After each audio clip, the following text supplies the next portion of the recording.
National conference के चाहे उमर अब्दुल्ला हो चाहे फारूक अब्दुल्ला हो, इनको बौखलाहट हो गई है। इनको पता चल गया है कि हमारा जम्मू कश्मीर में आने वाले टाइम कुछ भी नहीं है।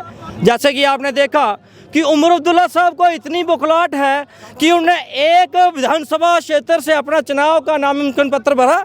जब उसको लगा कि यहाँ से मैं विधानसभा जीत के नहीं आ सकता हूँ, तो उन्होंने दूसरी जगह भी विधानसभा का चुनाव पत्र भरा। ये इनमें बौखलाहट हो गई है और आने वाले टाइम में जम्मू कश्मीर में भारतीय जनता पार्टी की मजबूत सरकार बनेगी और हमारा जम्मू कश्मीर में बीजेपी का अपना चीफ मिनिस्टर बनेगा। जो दूसरी इंडी लाइन्स की जितने भी पार्टनर हों, एनसी हो, कांग्रेस और पीडीपी हो, वो हमेशा वो यहाँ पे राजनीति, जहाँ पे जम्मू कश्मीर में अगर मिलिटेंसी अगर ले आई तो एनसी ने ले आई, अगर यहाँ पे कत्ल आम किया तो एनसी पार्टी और कांग्रेस पीडीपी ने किया। हमेशा वो इलेक्शन में झूठे वादे करते हैं, लोगों को गुमराह करते हैं। जम्मू कश्मीर चुनावी रंग में रंगा जा चुका है। रामबन में इस समय हम मौजूद हैं, जहां पर थोड़ी देर में रक्षा मंत्री राजनाथ सिंह पहुंच रहे हैं। हमारे साथ मौजूद हैं नीलम लंगेव, जो 2014 के विधानसभा चुनाव में यहाँ से विधायक चुन करके आए थे। नीलम जी, इस चुनाव की अगर बात की जाए तो ये देखा जा रहा है कि जो एनसी कांग्रेस का अलायंस हुआ है इस सीट पर भी है, लेकिन कल एक उमर अब्दुल्ला की स्टेटमेंट आई है कि अफजल गुरु को जो फांसी हुई गलत हुई, हम होते तो हम वो फांसी नहीं होने देते।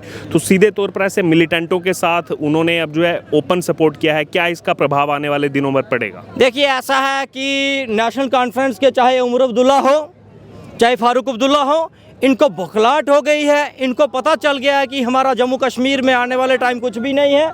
जैसे कि आपने देखा कि उमर अब्दुल्ला साहब को इतनी बौखलाहट है कि उन्होंने एक विधानसभा क्षेत्र से अपना चुनाव का नामांकन पत्र भरा।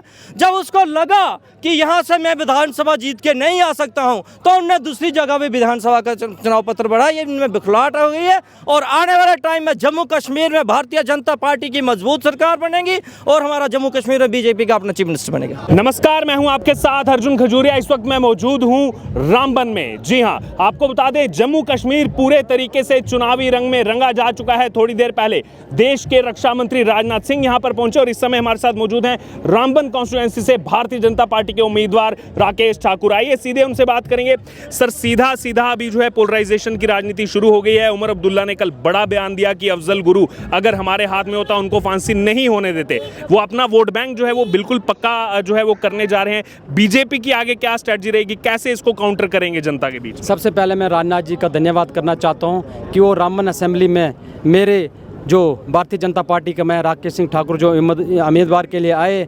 मैं ये बताना चाहता हूँ, जो भारतीय जनता पार्टी है हमेशा जो ये लड़ाई जो टूरिज़्म के अपना टूरिज़्म के लिए करते हैं, डेवलपमेंट के काम पे करते हैं कि हमारे जम्मू कश्मीर में कैसे विकास हो। जो दूसरी इंडी लाइन्स की जितने भी पार्टनर हों, एनसी हो, कांग्रेस और पीडीपी हो, वो हमेशा वो यहाँ पे राजनीति, जहाँ पे जम्मू कश्मीर में अगर मिलिटेंसी अगर ले आई तो एनसी ने ले आई, अगर यहाँ पे कत्ल आम किया तो एनसी पार्टी और कांग्रेस पीडीपी ने किया। हमेशा वो इलेक्शन में झूठे वादे करते हैं, लोगों को गुमराह करते हैं। जब इलेक्शन यहाँ पे हो जाते हैं, इलेक्शन के बाद आपको कोई पार्टी कोई नहीं दिखेगी, सिर्फ एक भारतीय जनता पार्टी दिखेगी। जो नरेंद्र मोदी जी ने जो 10 साल में काम किए, आप सब जानते हैं, बड़े बड़े डेवलपमेंट के काम किए। अगर आप जम्मू से अगर रामबन आते थे 6 से 8 घंटे लगते थे, आपने देखा कि आज 2 घंटे में हम रामबन पहुँचते। और जम्मू कश्मीर में जब यहाँ पे पीडीपी एनसी की सरकार होती थी, कितनी पीक्स पे मिलिटेंसी होती थी। अब 2014 के बाद आपने देखा होगा पूरा जम्मू कश्मीर में शांति है, एक भी पत्थरबाज नहीं हुआ। 5 अगस्त 2019 के बाद जम्मू कश्मीर में जब धारा 370 135 से हटाया,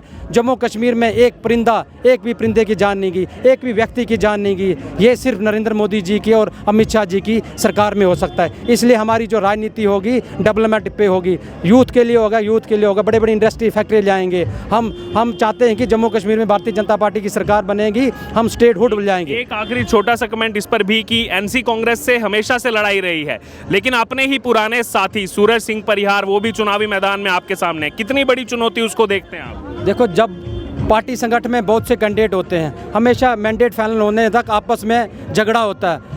झगड़े के बाद जब भी हमारे एक मैंडेट फाइनल होता है, पूरा एकजुट पार्टी संगठन के लिए काम करता है। मैं रामबन कॉन्स्टिट्यूएंसी की बात करूं, लगभग हमारी पूरी डिस्ट्रिक्ट की टीम, मंडल की टीम, शक्ति केंद्र, पोलिंग बूथ होके एकजुट होकर पार्टी संगठन के लिए काम कर रहे हैं। कैसे हमने भारतीय जनता पार्टी का कमल का फूल को रामबन में खिलाना है, और पूरे कार्यकर्ता आपने देखा होगा पूरे जोश जज्बे से भारतीय जनता पार्टी को मजबूत कर रहे हैं। बहुत बहुत धन्यवाद। तो ये आपने सुना, हमारे साथ यहाँ पर मौजूद थे जो रामबन से चुनाव लड़ रहे हैं राकेश ठाकुर। अपनी बात इन्होंने हमारे साथ रखी।